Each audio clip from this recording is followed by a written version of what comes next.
Assalamualaikum warahmatullahi wabarakatuh. Selamat datang di perkuliahan Hukum Anti Korupsi Internasional. Pada kesempatan kali ini, kita akan membahas tentang topik berkaitan dengan pasal 30 hingga pasal 36 yang ada di dalam Konvensi PBB tentang anti korupsi atau UNCAC, United Nations Convention Against Corruption. Mengapa topik ini penting? Karena sekali lagi ketika kita berbicara tentang korupsi, tentu tidak lepas dari konteksnya di mana negara masih memiliki yurisdiksi atau kewenangan untuk eh, mengatasi kejahatan tersebut. Nah, di sisi yang lain tentu kemudian ada dimensi yang perlu untuk kemudian disinergikan. Dimensi ini yang disebut sebagai dimensi penegakan hukum. Nah, apa yang dituangkan di dalam pasal 30 hingga pasal 36 ANKEK merupakan suatu mandatory action atau tindakan atau kebijakan yang harus kemudian dilakukan oleh negara peserta atau yang meratifikasi Konvensi PBB tentang anti korupsi ini sendiri. Nah, di pasal 30 ANKEK misalkan terkait dengan prosecution, adjudication, and sanction ini berkaitan dengan proses penuntutan, peradilan dan juga pemidanaan seperti itu. Seperti yang saya sampaikan tadi bahwa negara wajib kemudian membuat suatu mekanisme hukum yang mengatur ya tentang bagaimana penjatuhan sanksi, bagaimana penuntutan dan bagaimana kemudian mekanisme hukum pidana di suatu negara ini dapat dijelaskan atau dapat diterapkan. Nah, di sini tentu perlu melihat secara seimbang antara imunitas dan yurisdiksi ya, eh, kekhususan ya, yang ini dikhususkan atau dispesifikkan kepada orang-orang yang mendapatkan perlindungan di bawah mekanisme hukum internasional seperti orang-orang yang masuk kategori diplomat atau konsulat yang kemudian mendapatkan kekebalan. Nah, tentu sekali lagi berdasarkan origin by crimes atau eh, inti utama dari kejahatan korupsi yang kemudian masuk kategori kejahatan luar biasa, tentu hal tersebut coba dieliminir seperti itu. Artinya, negara memungkinkan ya melakukan tindakan-tindakan yang efektif untuk melakukan investigasi, penyelidikan, penyidikan, prosecution, penuntutan, hingga melakukan pengadilan bagi orang-orang yang bahkan mendapatkan status kekebalan tersebut. Dan di beberapa kasus yang berkaitan dengan konvensi, berkaitan dengan hak untuk membela diri, ya, right to defense, to seek to ensure that condition imposed in connection with decisions, ya, ini berkaitan dengan bagaimana proses peradilan, seperti itu, di dalam penegakan hukum, mereka yang diduga atau menjadi tersangka di dalam kejahatan korupsi juga mendapatkan hak-hak layaknya pelaku tindak pidana lainnya seperti mendapatkan pendampingan dari advokat dan sebagainya dan sebagainya. Nah, termasuk bagaimana pembelaan yang dimungkinkan ya, bagi seseorang yang menjalani proses hukum di dalam suatu kasus korupsi untuk kemudian mendapatkan hak-haknya di dalam proses hukum. Artinya di sini penekanannya adalah prinsip-prinsip due process of law itu tetap dijalankan seperti itu. Nah, termasuk prosedur atau mekanisme hukum acara yang harus kemudian diatur, ya, yang diatur, yang eh, tetap menjunjung tinggi prinsip atau asas praduga tak bersalah atau presumption of innocence.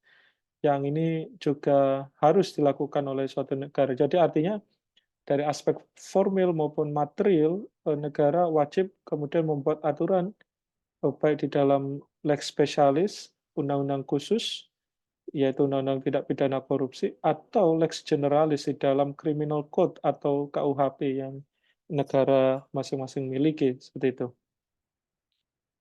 Nah, dilanjutkan di pasal 30 terkait dengan gravity of offense ya, bagaimana kemudian untuk melakukan pemidanaan seperti itu, ya, jadi ada suatu waktu tertentu ya, yang ini masa ya, mulai dari penentuan status tersangka, kemudian di dalam replik, duplik ya, atau permintaan pengadilan ya, ini tentu harus diatur sedemikian rupa kepada orang-orang yang disangka melakukan tindak pidana korupsi, termasuk bagi mereka yang menjadi status eh, sebagai pejabat publik atau mereka yang bekerja di public enterprise ya, atau apa namanya BUMN kalau di dalam eh, nama di Indonesia seperti itu ya. Ya, jadi artinya di sini tentu hak-hak untuk secara hukum melakukan pembelaan tentu harus didasarkan pada prinsip-prinsip hukum yang kemudian tidak ada balutan atau tidak ada dominasi kekuasaan, termasuk bagi mereka yang mengemban status sebagai pejabat publik.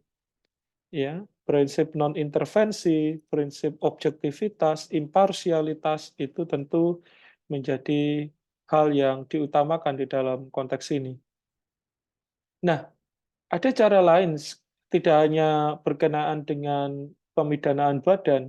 Di dalam pasal 31 ANKEK juga mengenal apa namanya berkaitan dengan economic sanction seperti itu ya, yaitu freezing, seizure, and confiscation ya, atau pembekuan, penyitaan dan perampasan. Nah, freezing, seizure, and confiscation ini juga di dalam ANKEK memberi apa namanya satu bukti bahwa pemberantasan korupsi itu tidak hanya dengan satu langkah tunggal atau monolitik, tapi menggunakan banyak mekanisme atau banyak cara untuk kemudian mengatasinya. Misalkan melalui apa namanya perampasan, ya, perampasan aset bagi eh, properti atau aset yang kemudian diduga dihasilkan dari kasus korupsi di mana pelaku tidak bisa membuktikannya, bahkan melakukan freezing and seizures ya, pembekuan dan penyitaan seperti itu. Yang itu tentu juga harus diatur berdasarkan mekanisme hukum khusus ya untuk melakukan identifikasi, pelacaan hingga pembekuan. Nah, sekali lagi ini tidak hanya kewenangan penegak hukum tapi juga perlu adanya peran dari Financial Intelligence Unit yang dalam hal ini di Indonesia kita sering kenal dengan istilah PPATK seperti itu. Nah, PPATK harus bekerja sama atau memiliki prinsip koneksitas dengan apa namanya penegak hukum ya, seperti jaksa, prosekutor atau KPK misalkan di dalam melakukan pemberantasan korupsi itu sendiri dalam memastikan bahwa aliran dana itu dapat dicegat dan orang-orang yang melakukan abuse, penyalahgunaan atau tindak pidana korupsi itu dapat bertanggung jawab dan tanggung gugat gitu ya terhadap hal-hal yang dianggap termasuk merugikan keuangan negara seperti itu ya.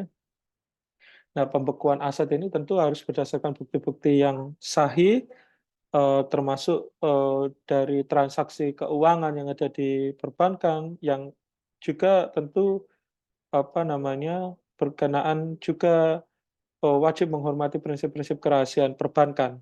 Artinya orang-orang yang benar-benar terlibat dan berdasarkan permintaan ya atau request dari penegak hukum itulah yang dapat dilihat transaksi perbankannya.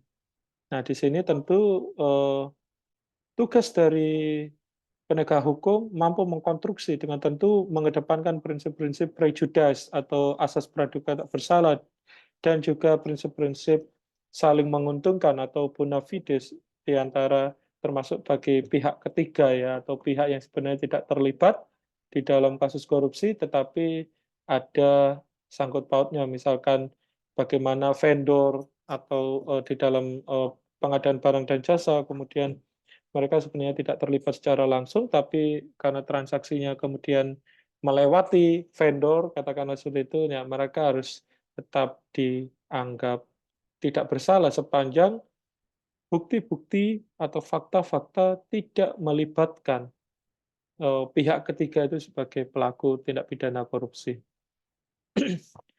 Nah, stressing point juga ditekankan di pasal 32 ANKEK tentang perlindungan terhadap saksi, ahli maupun korban.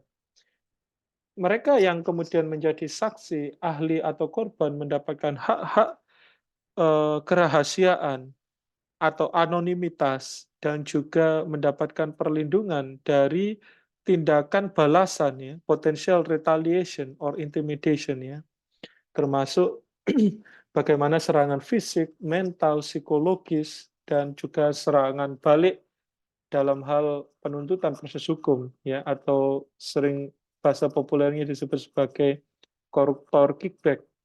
Nah, hal-hal demikian kemudian harus diantisipasi. Artinya prinsip-prinsip perlindungan, prinsip-prinsip apa namanya pemindahan ya bagi mereka yang masuk saksi ya atau korban. Nah, itu harus dilakukan. Nah, termasuk di dalam whistleblower system misalkan atau mekanisme pengungkapan kasus korupsi, mereka harus dipastikan prinsip-prinsip anonimitas itu tetap terjaga. Dan juga termasuk mereka yang merupakan korban dan juga ahli. Nah, ahli di sini tentu kita ingat beberapa kasus, misalkan kasus Profesor Bambang Hero dan Profesor Basuki Wasis misalkan di Indonesia yang kemudian menjadi ahli KPK untuk pengungkapan korupsi di sektor sumber daya alam, tapi kemudian menghadapi koruptor kickback tadi dengan tuntutan perdata sekian puluh miliar dan juga proses hukum lainnya. Nah, ini tentu adalah suatu hal yang tidak diharapkan seperti itu ya. Di pasal 32 ANKEK menjamin adanya prinsip-prinsip perlindungan terhadap mereka yang menjadi saksi, menjadi ahli dan juga korban. Yang ini tentu harus dituangkan di dalam mekanisme hukum nasional ya. Kalau di Indonesia ada Undang-Undang Perlindungan Saksi dan Korban dan juga ada lembaganya, termasuk ada safe house dan lain sebagainya. Itu adalah suatu langkah-langkah yang relevan, ya, suatu necessary measures yang dilakukan oleh negara untuk memastikan bahwa eh, kasus korupsi dapat diberantas sedemikian rupa. Ya, termasuk bagi mereka yang melaporkan ya kasus korupsi, mereka harus mendapat perlindungan ya terhadap langkah-langkah yang unjustified ya, langkah-langkah yang unjustified treatment ya, tentu dengan prinsip itikat baik dan kemudian melibatkan otoritas yang relevan untuk kemudian menjamin adanya perlindungan bagi orang-orang yang memberi kesaksian tersebut ya.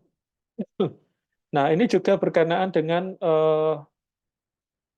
konsekuensi atas tindakan korupsi ya yang melibatkan pihak ketiga. Nah, ini harus kemudian mendapatkan status yang jelas ya, termasuk ini di dalam perikatan ya, seperti perikatan kontrak, konsesi, ini di dalam sektor sumber daya alam katakanlah, atau hubungan-hubungan keperdataan yang lain ya. Bagi mereka yang kemudian terlibat, misalkan katakanlah jual beli hasil dari aset yang merupakan hasil dari kasus korupsi atau pencucian uang, katakanlah tentu eh, secara keperdataan mungkin dianggap sah, tapi secara aspek kejahatan korupsi tentu ini merupakan pelanggaran. Nah, ini juga menjadi sorotan di ANKEK di pasal 34 ya. Bagaimana kemudian harus terjadi prinsip clean and clear terhadap segala macam bentuk hubungan hukum agar tidak terjadi eh, atau tidak terlibat di dalam suatu kejahatan korupsi. Nah, di ANKEK sendiri sangat menarik ketika kita membicarakan kompensasi ya sebagai dampak kerugian dari kasus korupsi. Nah, ini kita rasa penting untuk diadopsi oleh seluruh negara karena ini juga mandatory actions. Bagaimana negara mampu memberi inisiasi ya kepada mereka-mereka yang menjadi korban di dalam kasus korupsi ya. Ini termasuk misalkan korupsi sektor sumber daya alam, kehutanan, lalu pertambangan, ya, yang kemudian mendapatkan atau menjadi korban, ya, damage, ya, damage impact of corruptions. Nah, tentu harus mendapatkan kompensasi yang relevan, ya. Metode penghitungan kompensasi tentu harus memenuhi prinsip-prinsip seperti prompt, efektif, and adequate, ya, artinya sesuai, adil, ya, dan kemudian fair compensations, ya, ada ganti rugi yang imbang, ya. Ganti rugi ini tidak hanya sekedar ganti rugi material, tapi juga berkenaan dengan pecuniary reparations, atau berkenaan dengan bagaimana pemulihan, misalkan itu korupsi di sektor sumber daya alam.